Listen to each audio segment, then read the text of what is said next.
Hey, Scotty, what level are you at with these SEGA games? Hey, Guy, you're the first serious gamer I've seen all morning. Check this out. Brand new 16-bit Super Nintendo with Super Mario World. Wow! Pokemon Yellow, the special Pikachu edition for Game Boy Color, where it's you and Pikachu, catching as many as you can.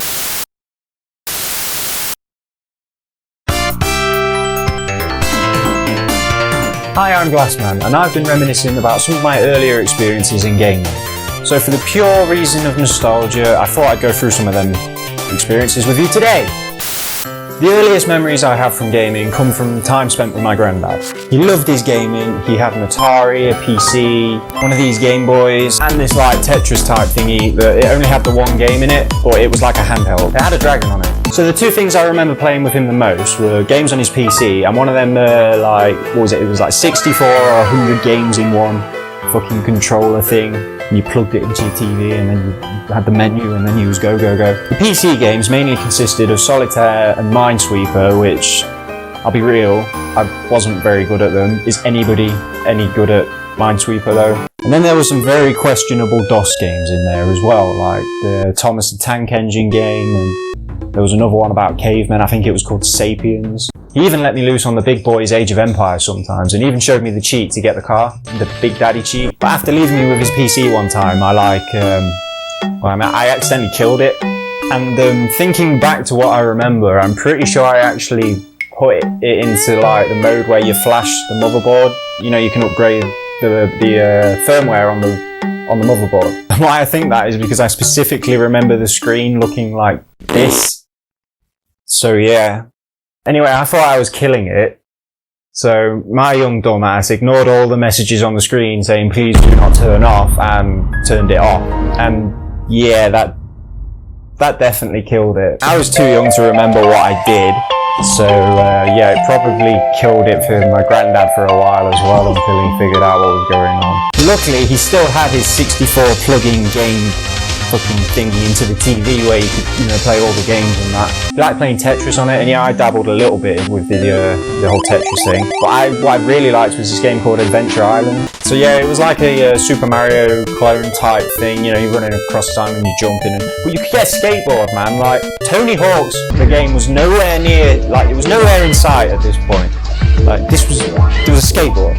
I couldn't skate anywhere. I already tried skating when I was that age, and yeah, I ended up on my ass before I broke my back.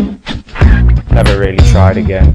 But yeah, I guess Tetris was cool too, or the skateboard. So this game time we shared where, you know, we'd be like passing the controller to and fro. This is where the initial love of game came from. So this love of gaming was seen by my mum, and old baby Jesus' birthday came, and well, I can remember the sensation that when me and my sister ripped the paper off of our brand spanking new Sega Mega Drive 2. Is it Sega Mega Drive 2? Sega Genesis? It was this one anyway. This is the actual one. I remember when we actually got all the paper off, we both screamed, Sega! Why were we screaming Sega? I'll tell your sweet ass why we were screaming Sega. This bad boy held inside it a 16-bit Motorola 68,000 CPU, which ran at 7.68 megahertz, with 64 kilobytes of RAM and 64 on-screen eye-popping colours delivered straight to your TV through a dedicated GPU at a resolution of 320 by 224. So yeah, it was a pretty big deal. This was a big turning point for my interests, and although I could only indulge for a little bit a day as the only TV we had was the one in the living room, like that was the only one in the house, and Papa and Mama Glass liked to watch football and Eastenders, I made sure I got my allotted daily hour or so in every goddamn day. I even used to get extra hours in on the mornings at weekends when, well, it was before everyone else was up. I'd get up before the break of sunlight, grab whatever bowl of cereal, and then go and spend about 15 minutes trying to figure out how to get the damn thing on, because I don't know, I was young and dumb, and channels are hard when you're young and dumb. And then when I had eventually figured that out, it was game time. So the entry game was Sonic the Hedgehog 2. And I swear I must have played through the Emerald Hill Zone thousands of times. That music's still implanted in my head till this day. The Chemical Plant, Aquatic and Casino Zone, yeah, I hit those far left.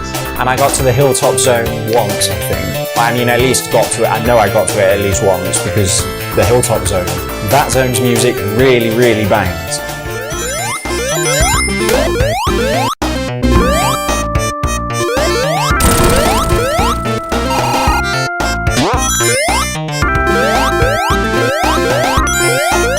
Now, I love the shit out of that game, but dead ass I sucked at it.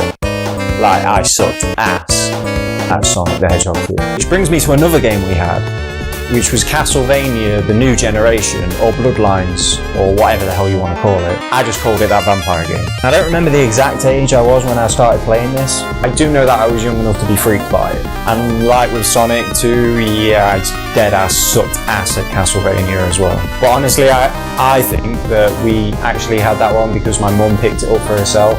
Yeah, my mum was a little bit of a closet gamer and she was into the whole vampire and Dracula thing, so yeah. Luckily, we weren't restricted to these two games because this was all in the days of Blockbuster. Do you remember Blockbuster? So yeah, we got to keep the games that we were playing fresh. Well, I mean, Mum kept the games fresh. I was 5, so I couldn't go to Blockbuster, but... Well, I mean, I think I was 5. I can't exactly remember, but I was young. So yeah, these swaps went on for a while and we had our fair few games that we went through. Like this one, this one, this one, this one, this one, this one. Until one day, the game changed.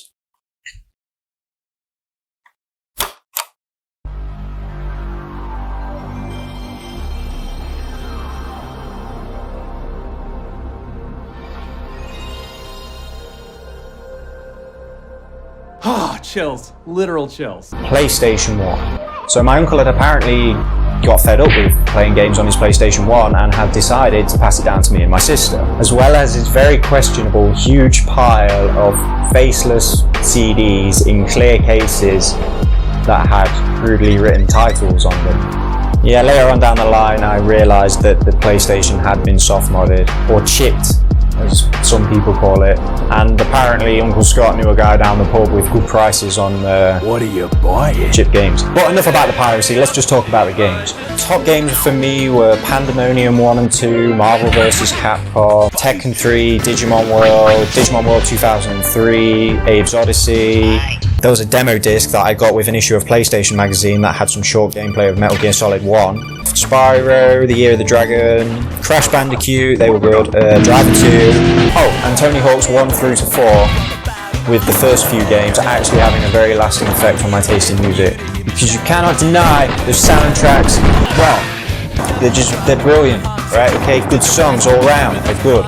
But I mean, that was just a small list of the games that we had and some of my favourites. Like I said, my uncle had hauled a massive collection of dodgy games. So it was around this time that I really got to expand my tastes and try out all these different new exciting genres and games, and tried every single one that would run through the massive scratches on the back of the discs. Even tried Resident Evil 3 and Nightmare Creatures 2 for a few minutes before screaming at the TV and turning it off. But yeah, the PlayStation era was 3D, it was fun, and I got to try loads of different games. But somewhere around the midst of the PlayStation era, I got this. A Game Boy Color Special Pikachu edition. And yes, this is exactly the same one that I got that day again. The same as all my others. I don't like chucking consoles away. You probably can't, you won't be able to see it, actually. But you can even still see the little dink where I dropped it down the stairs and it somehow survived smashing into the tiles on the floor. But all it got was that little dink, so... yeah. Also, the sticker on the back, you probably still can't see it, but it's scratched to hell, man. But yeah, I hold a lot of very cherished memories with this thing, many of which come from Pokemon Yellow. I'm so excited to finally start my Pokemon adventure, and with Pikachu following me around like a lost dog, no less. It was great. And I took full advantage of this thing's portability too. Yeah, I would take it everywhere with me. Visit family, Pokemon. Holiday, Pokemon. Toilet time, Pokemon. That's right, I would be dropping dukes while fighting my arch rival, Assface. Fucking Assface. And it was great.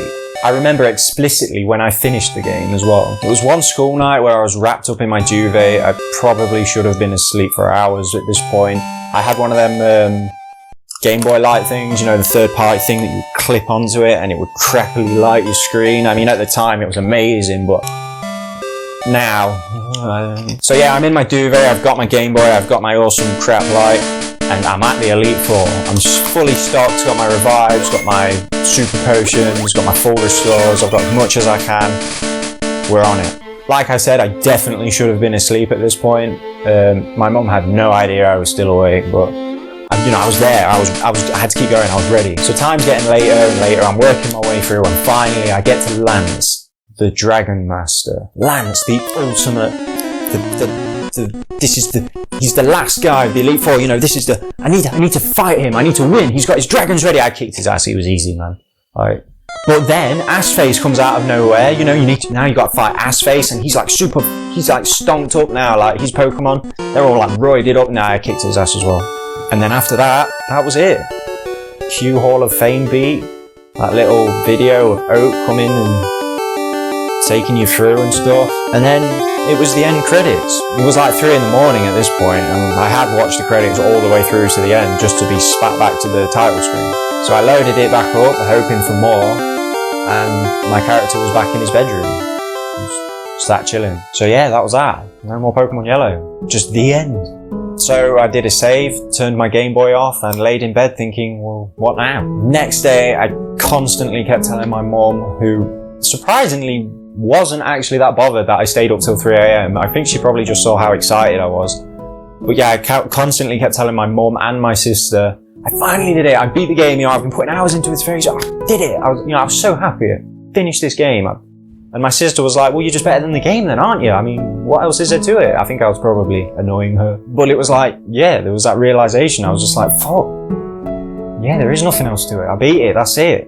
What now? And it was a long time until I was invested in a game again, like I was with Pokemon Yellow. And yeah, you had like Pokemon Red, Pokemon Blue, but other than a different like set of Pokemon and the color palette, because everything had a different shade to it, it wasn't all that different really. So you can imagine how stoked I was when somebody gifted me Pokemon Gold, because it was like new adventure, stuff I haven't done. But yeah, sorry, I kind of ran on a tangent about Pokemon there. What I'm trying to get at is that nothing quite hit home like Pokemon Yellow. I mean, I still game daily, and I still search for the next Pokemon Yellow experience, That's not to say I haven't had an experience like that since Yellow. I have. So it's getting harder to find games that hit like that, if that makes sense. For an example, recently I played the new, relatively new Doom Eternal, and I've never ever played a game in the Doom series, but oh my god, that game. Without my granddad letting me play that 6,400 games in whatever the hell it was, one thing that you plug into your TV, or on his PC, or even him just letting me play with this little Tetris game thing, I wouldn't have even had my amazing time with Pokemon Yellow. So I'm definitely glad he shared that interest with me. There are still games out there that are gems, but nothing will ever really truly compare to the feeling that Pokemon Yellow gave me.